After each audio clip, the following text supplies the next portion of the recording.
ध्रुव तारे की कथा। राजा उत्तानपाद ब्रह्मा जी के मानस पुत्र स्वयंभू मनु के पुत्र थे। उनकी सुनीति एवं सुरुचि नामक दो पत्नियां थीं। उन्हें सुनीति से ध्रुव एवं सुरुचि से उत्तम नामक पुत्र प्राप्त हुए।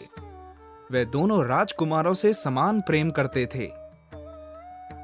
यद्यपि सुनीति ध्रुव के साथ साथ उत्तम को भी अपना पुत्र मानती थी, तथापि रानी सुरुचि ध्रुव और सुनीति से ईर्ष्या और घृणा करती थी। वह सदा उन्हें नीचा दिखाने के अवसर ढूंढती रहती थी। एक बार उत्तानपाद उत्तम को गोद में लिए प्यार कर रहे थे। तभी ध्रुव भी वहां आ गया। उत्तम को पिता की गोद में बैठा देखकर वह भी उनकी गोद में जा बैठा। यह बात सुरुचि को नहीं जची। उसने ध्रुव को पिता की गोद से नीचे खींचकर कटु वचन सुनाए। ध्रुव रोते हुए माता सुनीति के पास गया और सब कुछ बता दिया। वह उसे समझाते हुए बोली, वत्स, भले ही कोई तुम्हारा अपमान करे, किंतु तुम अपने मन में दूसरों के लिए अमंगल की इच्छा कभी मत रखना। जो मनुष्य दूसरों को दुख देता है, उसे स्वयं ही उसका फल भोगना पड़ता है। पुत्र, यदि तुम पिता की गोद में बैठना चाहते हो, तो भगवान विष्णु की आराधना कर उन्हें प्रसन्न करो। उनकी कृपा से ही तुम्हारे पितामह स्वयंभू मनु को दुर्लभ लौकिक और अलौकिक सुख भोगने के बाद मोक्ष की प्राप्ति हुई थी। इसलिए पुत्र, तुम भी उनकी आराधना में लग जाओ। केवल वे ही तुम्हारे दुखों को दूर कर सकते हैं। सुनीति की बात सुनकर ध्रुव के मन में श्री विष्णु के प्रति भक्ति और श्रद्धा के भाव उत्पन्न हो गए। वह घर त्याग कर वन की ओर चल पड़ा। भगवान विष्णु की कृपा से वन में उसे देवर्षि नारद दिखाई दिए।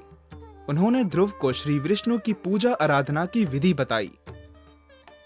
ध्रुव ने यमुना के जल में स्नान किया और निराहार रहकर एकाग्र मन से श्री विष्णु की आराधना करने लगा। 5 महीने बीतने के बाद वह पैर के एक अंगूठे पर स्थिर होकर तपस्या करने लगा। धीरे धीरे उसका तेज बढ़ता गया। उसके तप से तीनों लोक कंपायमान हो उठे। जब उसके अंगूठे के भार से पृथ्वी दबने लगी, तब भगवान विष्णु भक्त ध्रुव के समक्ष प्रकट हुए और उसकी इच्छा पूछी। ध्रुव भाव विभोर होकर बोला, भगवान, जब मेरी माता सुरुचि ने अपमानजनक शब्द कहकर मुझे पिता की गोद से उतार दिया था, तब माता सुनीति के कहने पर मैंने मन ही मन यह निश्चय किया था कि जो परब्रह्म भगवान श्री विष्णु इस संपूर्ण जगत के पिता हैं, जिनके लिए सभी जीव एक समान हैं, अब मैं केवल उनकी गोद में बैठूंगा। इसलिए यदि आप प्रसन्न होकर मुझे वर देना चाहते हैं, तो मुझे अपनी गोद में स्थान प्रदान करें, जिससे कि मुझे उस स्थान से कोई भी उतार ना सके। मेरी केवल इतनी सी अभिलाषा है। श्री विष्णु बोले, वत्स, तुमने केवल मेरा स्नेह प्राप्त करने के लिए इतना कठोर तप किया है।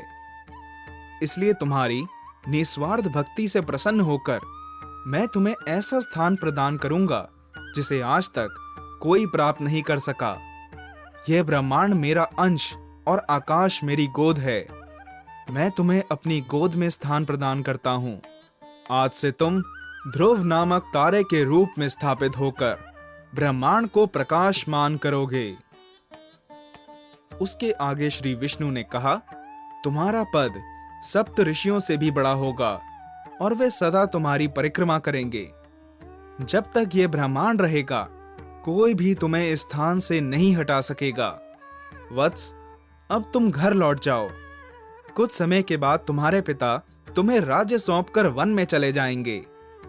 पृथ्वी पर 36,000 वर्षों तक धर्म पूर्वक राज्य भोग कर अंत में तुम मेरे पास आओगे। इतना कहकर भगवान विष्णु अंतर्धान हो गए। इस प्रकार अपनी भक्ति से भगवान विष्णु को प्रसन्न कर बालक ध्रुव संसार में अमर हो गया।